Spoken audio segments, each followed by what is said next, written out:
So we are nearly halfway through the regular season, and it feels like we have finally found the worst situation in the NBA, and it's out in Phoenix. After a scorching hot start to the season of a record of 8-1, the Suns now sit at a record of 16-18, which has them all the way down at the 12th seed in a very competitive Western Conference. Their offense, though is in top 10 standing, has been fairly underwhelming. Defensively, they've always been bad, but this year it somehow looks even worse. And the ongoing depth and bench production concerns that everyone kind of knew was going to be a problem when they added Bradley Beal to this team has just been way too much to manage. And all of that is just the tip.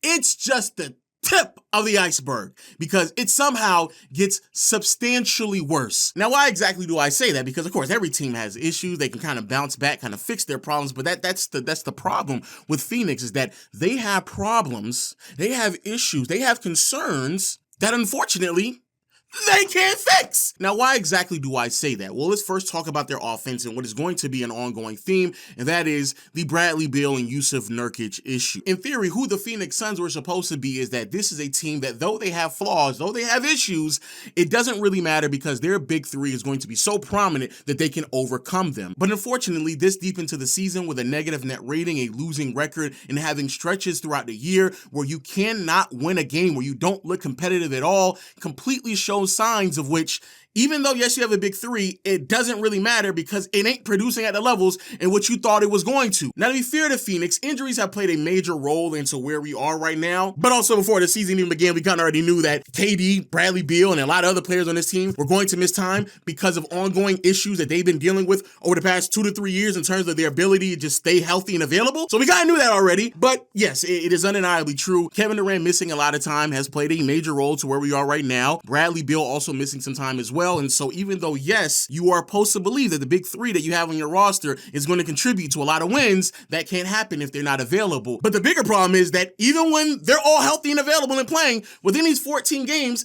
they still have a negative net rating. They still lose those minutes when they're all playing. Yes, it's only 14. Yes, they probably could have won a little bit more games, but even when they're on the floor with one another, bro, Bradley Beal, KD, and Devin Booker still are not a positive lineup. But what might be even more eye-opening is their offensive rating. I would have thought that the reason why they lost those minutes is because their defensive rating was just so bad that there's just no way they were going to be able to keep up with them. But it's their offense that is subpar. And you're trying to figure out, how is that even possible? Well, it's for two reasons. The first being Bradley Beal and the redundancy that he brings to this team, especially when you pair him alongside Devin Booker. This is an ongoing issue that I think a lot of people have been discussing since they've really built this team about 2 years ago, but I think a much bigger picture that people have started to realize over the last 5 years, and that is star power in today's NBA, it just doesn't translate as much as it used to. And I've theorized the reason for this is because role players are just much more productive than they ever have been, and you certainly want to just build out your roster instead of just saying that, hey, I have this third star on this team, especially when that third star provides very similar value to someone else on the team, but at a lower rate, because Bradley Beal as a third option obviously isn't going to be posting up 25 to 30 points per game as consistent as someone as Devin Booker. And so even though, yes, Bradley Beal on paper is having a solid season, especially for a third option, the truth of the matter is, bro, there is absolutely positively no rhyme or reason to have someone in your starting five that doesn't provide the defensive makeup that you desperately need, that doesn't provide the level of athleticism that you desperately need, that doesn't provide the passing and playmaking and just shifting the ball that you desperately need. Sure, some of these concerns were addressed by adding Tyus to this roster, but it's not enough. Bradley Beal and who he is as a player just doesn't make any sense playing alongside Kevin Durant and Devin Booker just because his name is Bradley Beal and on the paycheck you got to send him 50 M's.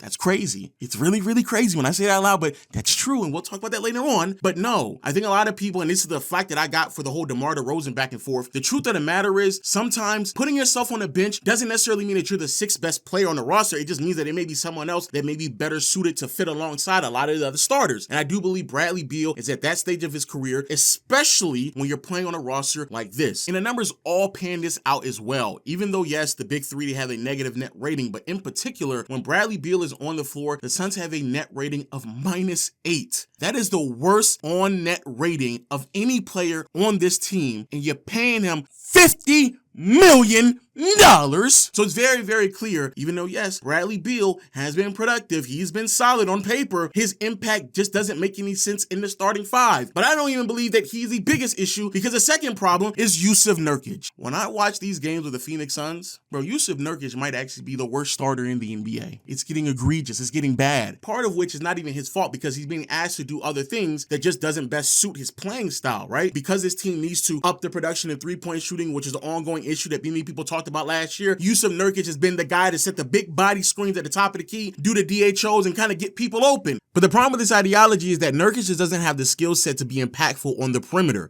He doesn't roll to the basket hard. He isn't a good passer out of the short roll. Heck, he's not a good passer even at the top of the key when players are cutting to the basket, and he can't shoot threes. His three-point percentage doesn't even do it justice to how detrimental he is to this team's offense when he just lingers around the three-point line, because opposing teams immediately shrink the floor on Beal, Booker, and KD, send doubles, which then forces turnovers.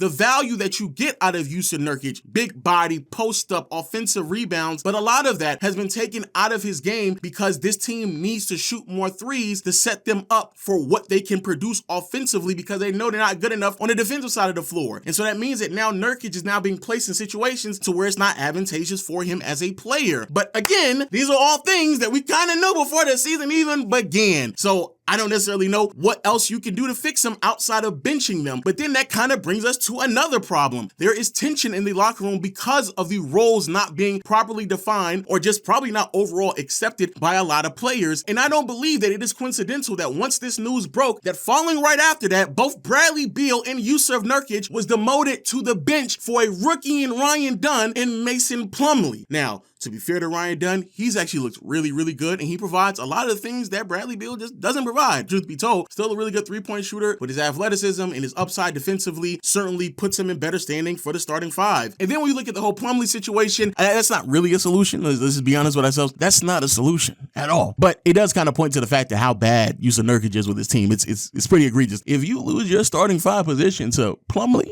yikes.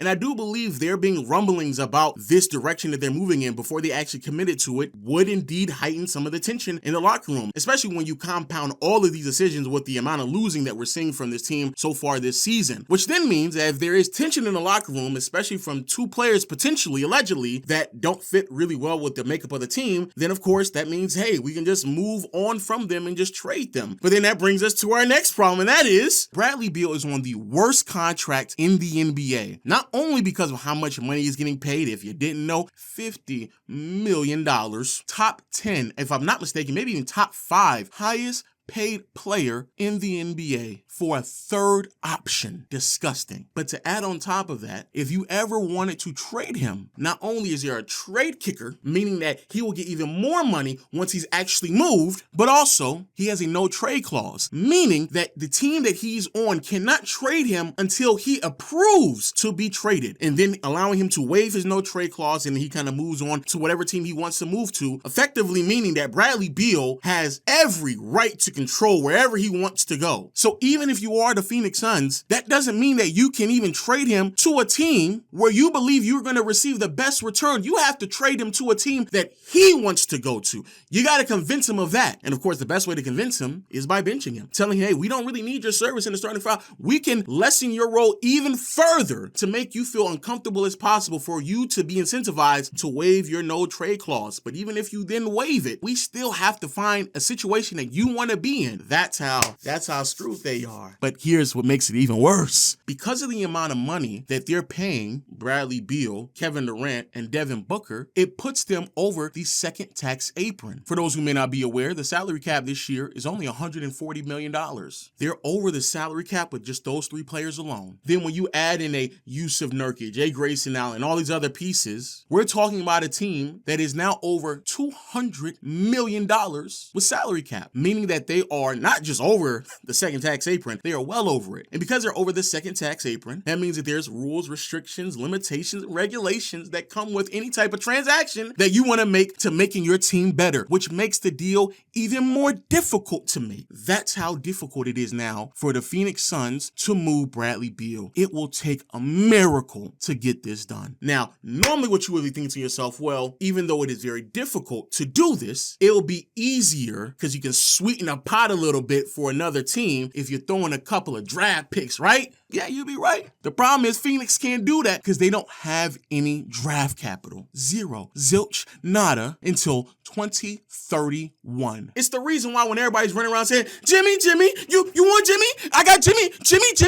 Let's make these Jimmy Butler trades. Whoa there, Buckaroo. What's going on out there in Sacramento was just the cherry on top. But what's going on in Phoenix, that's the main course. That's what we were all waiting for. We were waiting for the dumpster fire that is the Phoenix Suns. That's what we were all waiting for. For the day that Kevin Durant does what he does best and ask out, demand a trade. And that's what everyone is holding their assets for. It's not for Jimmy Butler. No. If I had to add a 30-plus-year-old star on my team, I'm not giving up capital for Jimmy Butler. No. It's going to be for Kevin Durant because the Phoenix Suns are going nowhere fast. Actually, let me take that back. They're going somewhere, and it's going to be a rebuild. Hey, man, those are my thoughts. Please let me know yours in the comment section below. It's getting real toxic out there in Phoenix, and I love it. Can't wait to see what happens out there in Phoenix. But yo, let me know your thoughts in the comment section below. Hit the subscribe button, notification bell, and until next time, I'll see you all later. Peace.